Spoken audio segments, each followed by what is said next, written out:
Hi friends, Kachus videos എന്ന YouTube ചാനലിലേക്ക് എല്ലാവർക്കും വീണ്ടും സ്വാഗതം. ഈ പ്രാവശ്യം ഞാൻ നിങ്ങളുടെ മുന്നിലേക്ക് കൊണ്ടുവന്നിരിക്കുന്നത് ഒരു അടിപൊളി ചിക്കൻ ഫ്രൈ ആണ്. നിങ്ങൾക്ക് എല്ലാവർക്കും ഇഷ്ടമായിരിക്കും ഈ ചിക്കൻ ഫ്രൈ എന്ന് ഞാൻ വിശ്വസിക്കുന്നു. ആദ്യം തന്നെ ഞാൻ എടുത്തിരിക്കുന്നത് 1/2 കിലോ ബ്രോയിലർ ചിക്കനാണ്.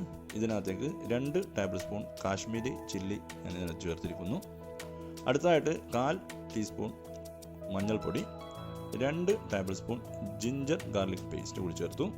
അതിനുശേഷം ആവശ്യത്തിനുള്ള ഉപ്പ് കൂടി ചേർത്ത് കൊടുത്തിരിക്കുന്നു.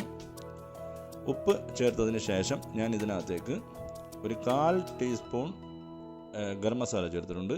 അതിനുശേഷം 2 ടീസ്പൂൺ കോൺഫ്ലോർ ചേർത്ത് കൊടുത്തിരിക്കുകയാണ്. കോൺഫ്ലോർ ചേർത്തതിന് ശേഷം 2 ടീസ്പൂൺ മൈദ ഓൾ പർപ്പസ് പൗഡർ അതും കൂടി ചേർത്ത് കൊടുത്തു.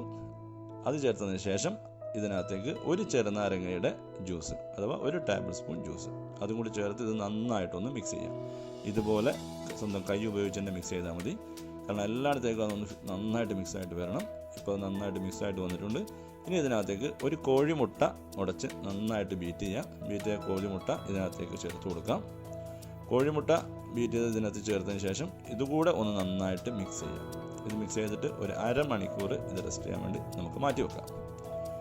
ഇനി നമുക്ക് ചെയ്യാനുള്ളത് ഒരു പാൻ അടുപ്പിൽ വെച്ച് ചൂടാക്കുക. ചൂടാക്കി കഴിഞ്ഞാൽ ഇതിനകത്തേക്ക് 1/2 കപ്പ് വെളിച്ചെണ്ണ ഒഴിച്ചു കൊടുക്കുക. ഇനി വെളിച്ചെണ്ണ ചൂടായി വരുമ്പോൾ ഇതിനകത്തേക്ക് നമ്മൾ നേരത്തെ തയ്യാറാക്കി വെച്ചിരിക്കുന്ന ചിക്കൻ പീസ് ഓരോന്നായിട്ട് ഇട്ട് കൊടുക്കാം. തീ ലോ ഫ്ലെയിം മതി, വളരെ ചെറിയ തീയിലാണ് വേവിക്കേണ്ടത്. അപ്പോൾ ഒരു 10 മിനിറ്റ് ഇതുപോലെ ഒന്ന് ചെറിയ തീയിൽ വേവിച്ചെടുക്കുക. 10 മിനിറ്റ് കഴിഞ്ഞ് കഴിഞ്ഞാൽ ഇതൊന്ന് അടിമറിച്ചിട്ട് കൊടുക്കണം, അതിൻ്റെ മറ്റേ ഭാഗം കൂടി വെന്ത് കിട്ടാൻ വേണ്ടിയിട്ട്. അപ്പോൾ ഇത് നിങ്ങൾക്ക് എല്ലാവർക്കും ഇഷ്ടപ്പെടുന്ന ഒരു ചിക്കൻ ഫ്രൈ ആയിരിക്കും എന്നാണ് ഞാൻ പ്രതീക്ഷിക്കുന്നത്. ഇപ്പോൾ 10 മിനിറ്റ് ആയിട്ടുണ്ട്. ഇനി നമുക്കൊന്ന് തിരിച്ചിട്ട് കൊടുക്കാം. ഒരു 5 മിനിറ്റ് കൂടി വെന്ത് കഴിഞ്ഞാൽ നമ്മുടെ ചിക്കൻ ഫ്രൈ ഇവിടെ റെഡിയാകും. ഓക്കെ, അപ്പോൾ ഇപ്പോൾ 5 മിനിറ്റ് ആയിട്ടുണ്ട്, നമ്മുടെ ചിക്കൻ ഫ്രൈ റെഡി ആയിട്ടുണ്ട്. അപ്പോൾ നിങ്ങൾക്ക് എല്ലാവർക്കും ഈ പെരുന്നാളിന് നല്ല മട്ടൻ ബിരിയാണി ഉണ്ടാക്കുമ്പോൾ അതിൻ്റെ കൂടെ കഴിക്കാൻ വേണ്ടിയിട്ടുള്ള ഒരു ചിക്കൻ ഫ്രൈ ആയിട്ട് നമുക്കിത് ഉണ്ടാക്കി നോക്കാം. അപ്പോൾ നിങ്ങൾക്ക് എല്ലാവർക്കും ഈ വീഡിയോ ഇഷ്ടപ്പെട്ടു എന്ന് ഞാൻ കരുതുന്നു. അപ്പോൾ എല്ലാവരും ലൈക്ക് ചെയ്യുക, കമൻറ്റ് ചെയ്യുക, അതോടൊപ്പം തന്നെ സബ്സ്ക്രൈബ് ചെയ്യാൻ വിട്ടുപോയവർ തീർച്ചയായിട്ടും സബ്സ്ക്രൈബ് കൂടെ ചെയ്യുക. Thank you.